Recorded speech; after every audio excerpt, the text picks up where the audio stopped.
Hello, everybody, and welcome to our presentation. My name is Jesse De Almeida. Here with me are Joseph Bartone, Andrew Gulata, and Nicholas Pacheco.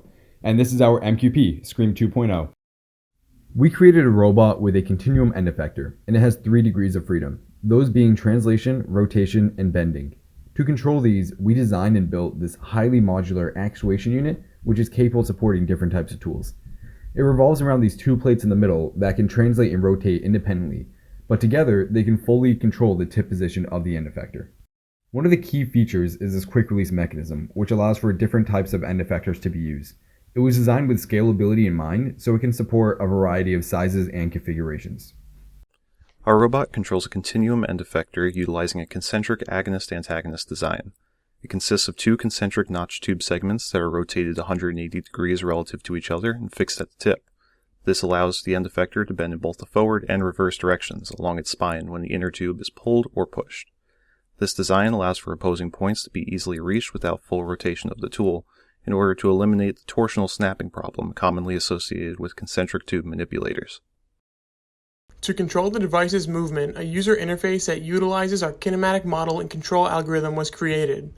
Joysticks connected to an embedded board allow for the relocation of a set point in 3D space for the robot to navigate to.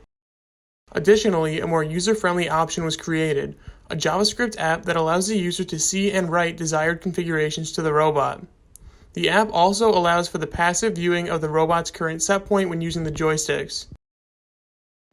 The forward kinematics are solved by mapping the 3 actuator variables, tube displacement, rotation, and advancement, to arc parameters curvature, rotation, and arc length for each notch.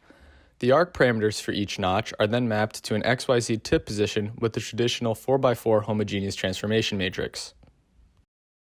We chose to use the Newton-Raphson method to solve the inverse kinematics. The Jacobian is built by taking the single notch Jacobian and expressing it in the respective spatial frames for each notch. We took a geometric approach to give us an initial guess to the solution, and our algorithm converges in the entire robot workspace. Out of the many applications for this type of robot, there is one in interventional medicine where we believe this will be helpful. This device, on a smaller scale, could be used for endoscopic laser treatment in the throat. Other applications, which involve reaching and working inside tiny cavities in the body, may also benefit from this type of robot. This concludes our presentation. We'd like to thank our project advisors, Professor Ficara, Professor Fisher, and Professor Zhang, and we'll be able to answer any questions you may have.